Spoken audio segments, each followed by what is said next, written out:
Ho ek mo kainga tau hoko atu e niki he. Miss Keiutu 2017. Tako Miss Keiutu whakatafitu. Ko Margot Ofa ki Latai Vrana.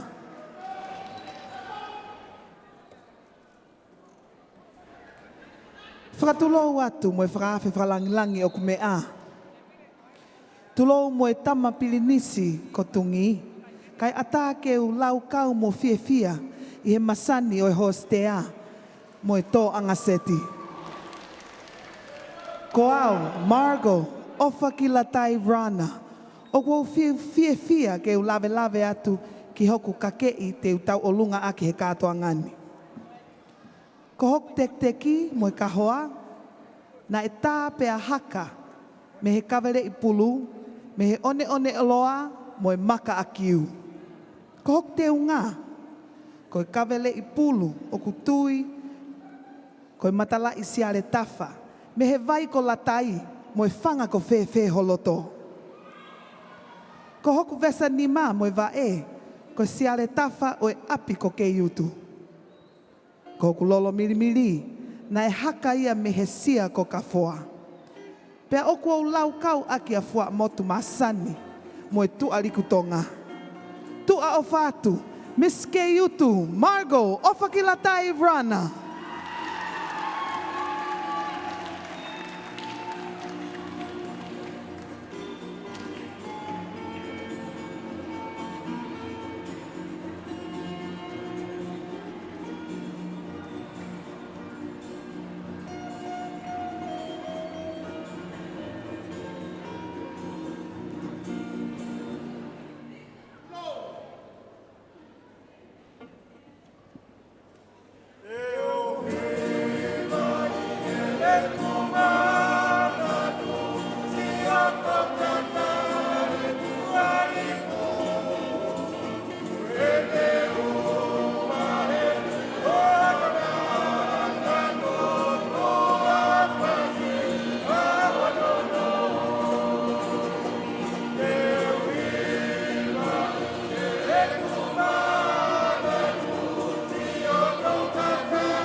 Pamalola hiatu Miss Keiutu, Margot Ofa ki Latai, Vrana. Pas-pasi mai. Olo pe mea e whawhalangi polokalama e whiawhini. Ko e whika fitu ia. Ko ni ko tau wa umain he taimini ki he vai ua. Moto ki pas-pasi mai ki he tau kau whine moi. Na o kau mai ki he tau whiri, Miss Heilala o e wafe ta fitu, Tonga Masani.